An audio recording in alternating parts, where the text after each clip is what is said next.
Et bonjour à toutes et à tous, Yorana Notato. Aujourd'hui, donc, petite présentation de ma dernière réplique. Donc, comme vous pouvez le voir à l'image, il n'y a pas vraiment de mystère, hein. On va s'attaquer aujourd'hui au Mini Uzi de chez KWC. Alors, c'est une réplique que j'ai commandée sur le site de Testo Cash Game pour un prix de 179,90 €. Avant d'ouvrir la boîte, on va juste prendre quelques instants pour regarder. Il y a des informations euh, toujours utiles, rien que sur le packaging.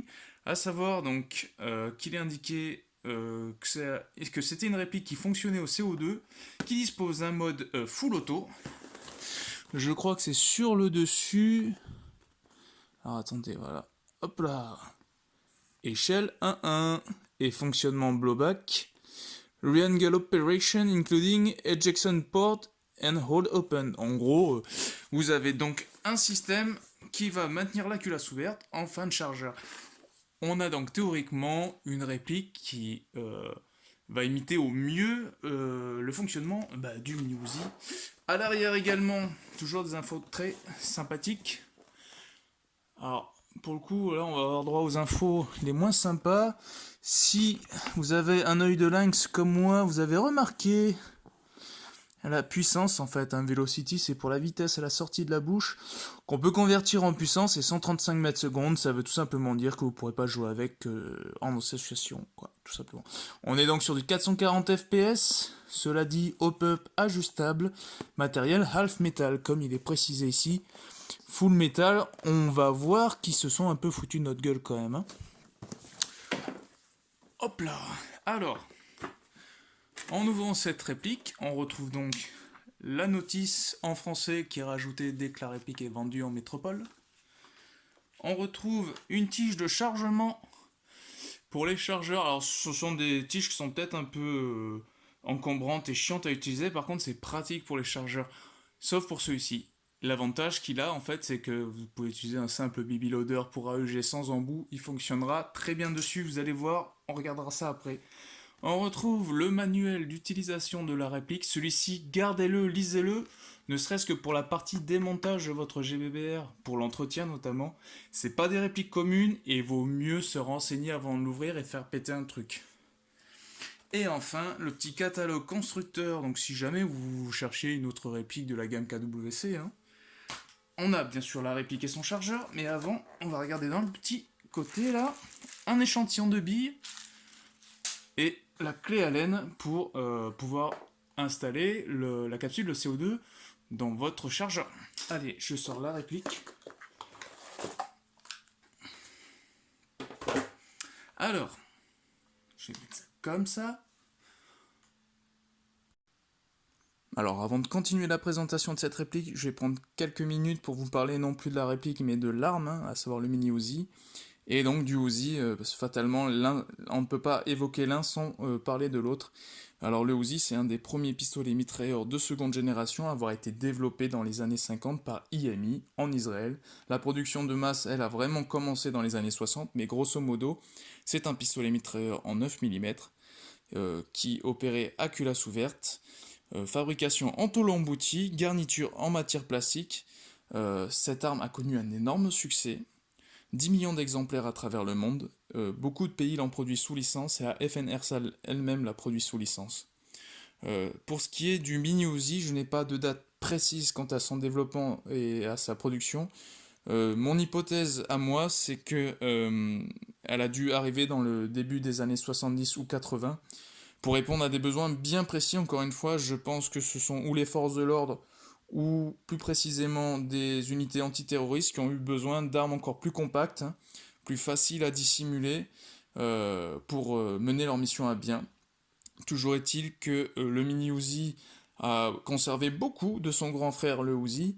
Il y a une différence d'une douzaine de centimètres entre les deux, voilà, que ce soit en longueur, hein, pour un poids presque similaire. Donc c'est une arme qui mesure 36 cm crosse rabattu, 60 cm crosse déployé, un canon de 197 mm, des chargeurs de 9 mm de 20, 25 coups et 32 coups pour un poids de 3,1 kg chargeur inclus. La différence cependant avec le Uzi, c'est qu'en réduisant donc sa taille, ils ont réduit la course de la culasse, on va dire, et ça a eu pour effet d'augmenter sa cadence de tir. Et donc l'arme était proposée avec 3 types de fonctionnement, à savoir culasse ouverte. L'arme de coup avait une cadence de 950 coups minute, c'est énorme, c'est vraiment énorme. À culasse fermée, l'arme avait une cadence de 900 coups minute, à peine moins élevée. Et enfin, avec une culasse alourdie, la cadence passait à 750 coups minute, afin de la rendre plus contrôlable, hein. Voilà, c'est à peu près tout ce que je sais, moi, sur l'arme. Ce que je vous propose, c'est qu'on revient sur le mini Uzi de chez KWC, quoi. Bien, alors au niveau de la réplique, KWC a fait un presque sans faute, hein. On a donc une réplique de 2,1 kg. La différence de poids avec le mini Uzi, c'est tout simplement la carcasse en plastique, bien sûr, hein, et puis ça tire du 6 mm, pas du 9.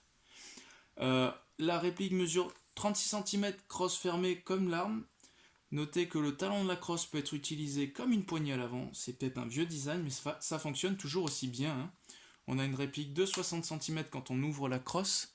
Alors par contre, la crosse n'a pas de système de verrouillage, hein, et il suffit pas de forcer énormément pour l'ouvrir et la fermer. Donc faites attention, ça peut être gênant en partie.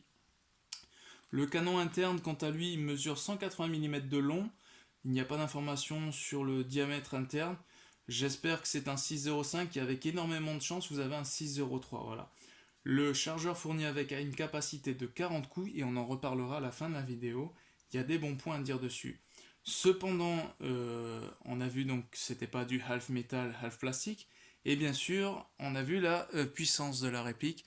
Et malheureusement, j'ai fait des tests des tests chronie, et la réplique tire à 440 fps. Voilà, donc c'est bien trop élevé pour pouvoir être utilisé tel quel sur le terrain. 440 fps en France métropolitaine, c'est plus une mesure d'un snipe un bolt, hein, on va dire un spring, hein. Donc c'est pas jouable tel quel, hein. C'est dommage. On va voir quand même qu'il y a peut-être des astuces pour faire baisser la puissance, j'en reparlerai dans une vidéo très prochainement. Pour ce qui est du fonctionnement de la réplique, donc il y a bien un hop-up réglable.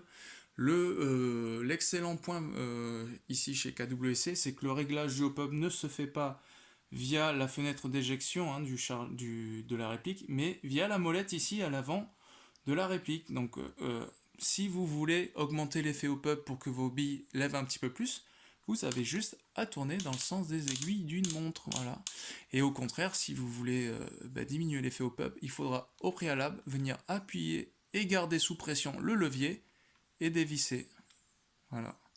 Alors prenez garde, ne dévissez pas trop, tout simplement parce que cet écrou sert à maintenir le canon externe dans la réplique. Pour ce qui est des organes de contrôle de la réplique, alors ils sont tout comme ce design, ils sont très simples. Voilà. Alors, ils sont majoritairement situés sur le côté gauche donc, de la réplique. Vous avez le sélecteur de tir sur 3 positions, donc S pour safe, R pour ready to fire, ce qui est en fait le mode semi-automatique, et A pour le mode full automatique. Alors le crantage est très dur et des fois, voilà, oui, il part d'un extrême à l'autre. Donc c'est assez capricieux, mais dans l'ensemble ça fonctionne plutôt bien. Quant au bouton de déjection du chargeur, il est situé tout en bas de la poignée pistolet. C'est pareil, c'est un vieux design, mais c'est toujours aussi fonctionnel. Notez qu'il a tendance à garder captif le chargeur à mi-course avant de vous le laisser partir. Moi, ça va m'aider à les garder plus longtemps. J'ai perdu pas mal de chargeurs en forêt, donc voilà, j'espère que ça va m'aider à les conserver un peu plus. Bon, par contre, ce phénomène, il va s'atténuer au fur et à mesure que la réplique va prendre de l'usure. Voilà. Pour ce qui est de la sécurité, j'ai oublié de vous mentionner qu'il y en avait une seconde ici. Vous avez un peu comme sur les 1911, une pédale à l'arrière de la poignée pistolet à garder sous pression si vous voulez déclencher le tir, quoi. Sinon, ça bloque tout simplement la détente. Voilà. Pour ce qui est du fonctionnement, alors c'est censé répliquer un pistolet mitrailleur qui tire à culasse ouverte, mais néanmoins, vous pouvez toujours effectuer le rechargement une fois le chargeur dans la réplique, hein. Ça gêne pas le fonctionnement, voilà. Comme vous pouvez voir, le bolt catch est actif. Quand vous enlevez le chargeur, il est relâché. Petit avertissement cependant, lorsque vous êtes en mode sécurité, ne venez pas essayez de réarmer la réplique, vous risquez de casser tout simplement le nozzle. J'ai pas trouvé de nozzle moi en pièce de rechange, hein. Euh, on va voir que le chargeur lui ne cassera pas, je vais vous expliquer juste après. Pour ce qui est euh, du reste de la réplique, vous avez donc un top cover ici qui sert en fait de, euh, comme pour les AK, à tout simplement sortir l'interne. Voilà, vous avez donc ici une interne tout en métal, un immense block back housing, hein. Je ferai une vidéo plus détaillée sur le démontage et l'entretien de cette réplique, mais grosso modo, tout ce qui est receiver et upper sont en plastique, hein.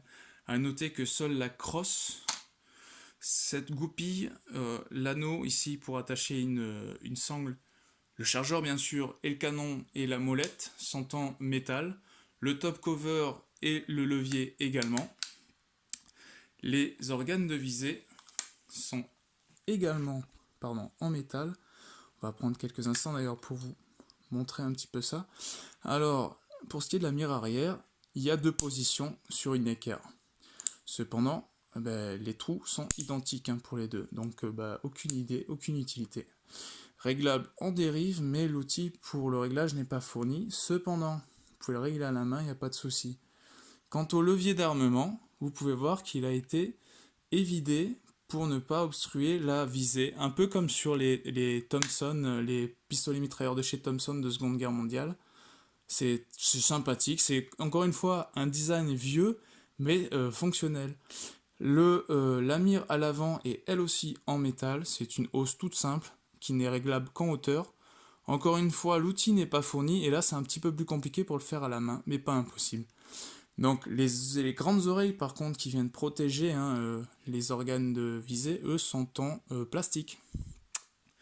Ensuite donc sur le côté gauche, hein, on a vu que les organes de contrôle, eux aussi, ces deux-là sont en métal. Cette goupille et les deux vis là sont en métal. Le reste c'est full plastique. L'interne est en métal bien sûr, hein. Alors pour ce qui est du chargeur, on va regarder ça d'un peu plus près. Vous avez donc un chargeur de 40 coups avec la sparklette de CO2 à insérer dans le talon. Vous avez vu que la clé était fournie dans le pack, hein. C'est des chargeurs très bien foutus. En tout cas, celui d'origine est très bien foutu. Pour preuve, hein, les lèvres sont moulées dans la masse. Donc vous voyez que ça au moins, c'est un truc que vous risquez pas de casser. On a en plus de cela, voilà, un diamètre d'ouverture au niveau des lèvres bien plus large que sur tous les autres chargeurs que vous pourrez trouver sur le marché. Ce qui fait que vous pouvez utiliser un BB loader classique d'AEG, hein, pour les remplir. Honnêtement, j'avais pas encore trouvé de chargeur comme ça. Voilà. J'espère que KWC a fait ça pour les autres répliques de sa gamme, hein. La seule petite annotation que j'ai trouvée, voilà, c'est ça. Donc vous avez des fausses indications au niveau de la taille, hein, de vos chargeurs.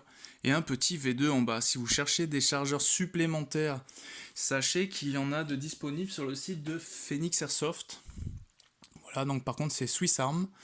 Alors c'est à 49,90 €.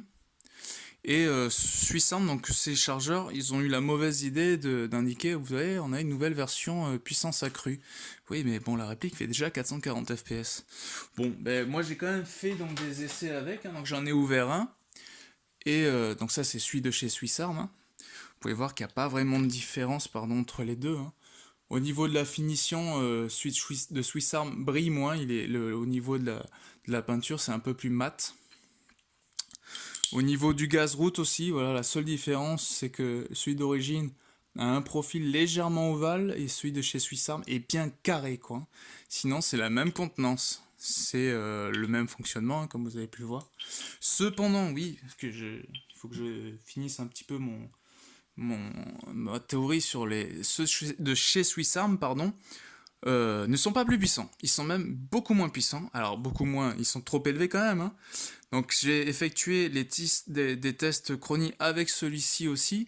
Et on est à 420 FPS en sortie de boîte. Donc, on a perdu 20 FPS comparé au chargeur d'origine.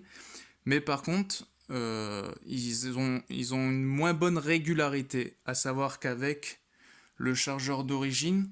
J'ai dû effectuer 10 tirs, je pense, avant de passer sous la barre des 430 fps. Donc le chargeur d'origine va avoir c'est ma théorie, va avoir une très bonne autonomie et une bien meilleure régularité de tir que le chargeur de chez Swissarm. Voilà. Je ne sais pas comment l'expliquer, c'est moi ce que j'ai observé. Toujours est-il qu'avec donc le kick de cette réplique, vous avez vu le block back housing est en fait immense. Hein. Il recouvre toute la partie supérieure de la réplique. Et la cadence de tir, il va vous falloir plusieurs chargeurs, donc je vous conseille quand même de prendre des chargeurs en spare. Hein. Voilà. On va se le remettre tranquille. Il y a cependant un point que je n'ai pas mentionné depuis le début, mais à culpa. Cette réplique n'a aucun marquage RS. Hein. Tous les marquages présents sur la réplique sont des marquages Airsoft. Hein. Donc ici on a bien la mention KWC 6 mm hein, relatif à l'Airsoft. Un numéro de série, à mon avis fantaisiste. Et il y a une petite mention sur le dessus, grosso modo, ne modifiez pas votre réplique, ça peut être dangereux, c'est illégal, bien lire le manuel avant l'utilisation.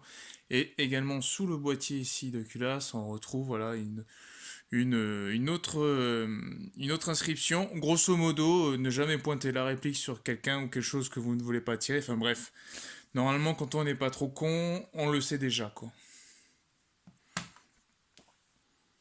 Pour ce qui est des qualités et des défauts de cette réplique, on va voir qu'il y a de quoi faire quand même. La qualité numéro 1, le kick. Le kick de la réplique est vraiment puissant. Hein. C'est très plaisant à utiliser aussi bien en semi qu'en full. L'ensemble mobile de la réplique étant quand même beaucoup plus gros que pour une réplique de la même gamme, du même format on va dire, ça rajoute de l'intensité au kick et à la cadence de tir. Voilà. Second point positif, on a un accès au réglage du hop-up très simple. Voilà, c'est la petite molette située à l'avant. La molette est bien crantée, il n'y a pas de souci là-dessus. Le réglage ne se modifiera pas en partie. Et puis vous êtes en pleine partie. Vous pouvez faire le réglage en quelques secondes et reprendre votre partie en cours. Hein. Par contre, pour ce qui est du joint hop-up et du bloc hop-up, ils sont spécifiques à la KWC. Donc là encore, je ne sais pas si avec des canons type VSR10 et des joints type VSR10, si ça ferait pas quelque chose de mieux, mais malheureusement il n'y a pas de kit encore compatible pour ça. Hein. Autre bon point positif, c'est je crois la seule réplique du mini Uzi en airsoft avec un bloc hop-up réglable. Hein. Malheureusement, il sort quand même 440 fps. Hein. Donc je sais qu'il y a des airguns qui existent sur le mini Uzi. Je sais qu'il y a des Uzi qui ont été faits en AEP, mais je crois pas avoir trouvé de réplique d'airsoft aussi proche du mini Uzi que celle de KWC. Hein. Voilà. Et je trouve que pour le coup, le rapport qualité-prix et si je pouvais rajouter dans ce rapport la ressemblance avec le mini Uzi est quand même bien. Et ouais, voilà, on a quand même un bon rapport. Hein. Autre point positif, très bonne maniabilité. Hein, je sais que c'est un vieux design pour certains et que c'est très moche, on dirait deux bouts de bois. Mais les contrôles sont très simples, ça tombe sous la main. La prise de visée est simple. C'est un peu comme une calage quoi. C'est simple et basique. C'est ça qui est génial. Elle est légère, 2,1 kg. À la fin de la journée, vous avez pas mal au dos avec ça quoi. Et enfin, les chargeurs, voilà, les lèvres des chargeurs sont moulées dans la masse. On a un grand diamètre pour insérer les billes. On peut utiliser des BB loaders classiques. Enfin voilà, c'est vraiment c'est le rêve pour un chargeur quoi. Je crois que j'ai fait à peu près le tour hein, des qualités. Pour ce qui est des défauts, il y en a quand même là aussi. Hein, et le numéro 1, c'est la puissance. On est ici sur une réplique qui sort 440 fps. 440 fps, c'est normalement un snipe. Voilà. Donc c'est dommage. La réplique a tout pour bien marcher, mais il y a la puissance qui vient vraiment tout freiner. Les associations, vous avez 99,9% de chances que les assos vous refusent avec ça. Vous pouvez toujours jouer entre amis, bien sûr, ça c'est vous que ça regarde. Hein. Autre point négatif, ben, les pièces en plastique, il y en a trop, voilà, il y en a beaucoup trop. J'aurais au moins préféré qu'une des deux parties du corps soit en métal également, et la queue de détente également, quoi. Voilà, je trouve que c'est dommage, KWC aurait pu faire des efforts dessus, ou au moins proposer les pièces. Donc il n'y a pas de marquage, comme je l'ai dit, je le mets quand même en point négatif. Personnellement, je m'en fous moi des marquages. Ça permet surtout d'avoir des répliques moins chères. Mais je sais qu'il y a des gens qui sont soucieux de ça et il faut que vous le sachiez. Il n'y a pas de marquage dessus. Et enfin, le dernier point négatif, mais le plus gros, le manque de pièces aussi bien internes qu'externes. C'est-à-dire pour le canon interne, donc c'est un canon interne, un joint au pop et un bloc au pop spécifique KWC. Et malheureusement, j'ai pas trouvé de pièces dessus. Voilà. Pour ce qui est des pièces externes, Guarder en propose plusieurs, à savoir un corps complet,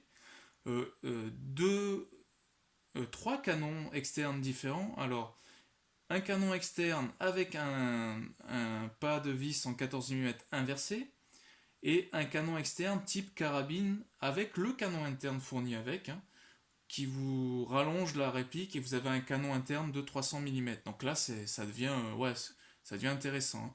Et enfin, il propose un silencieux qui vient se visser sur la molette, hein, du réglage du bloc op-up. Donc en fait, vous dévissez cette molette là, il y en a une qui est avec le silencieux et qui vous permettra de faire le réglage du op-up quand même.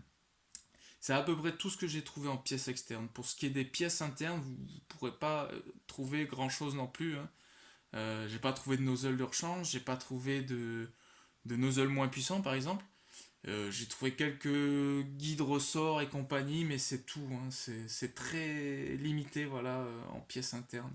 Ce qui est dommage parce que cette réplique, pour le marché français, on va dire, métropolitain, a vraiment besoin au moins d'une case downgrade. Voilà. En conclusion, cette réplique a un bon rapport qualité-prix, hein. Je dirais pas que c'est un excellent rapport qualité-prix, hein. Il y a un petit peu trop de plastique et bien sûr, elle tape beaucoup trop fort, hein. Mais cela dit, les sensations de tir avec rattrapent quand même, hein, ses défauts majeurs, hein.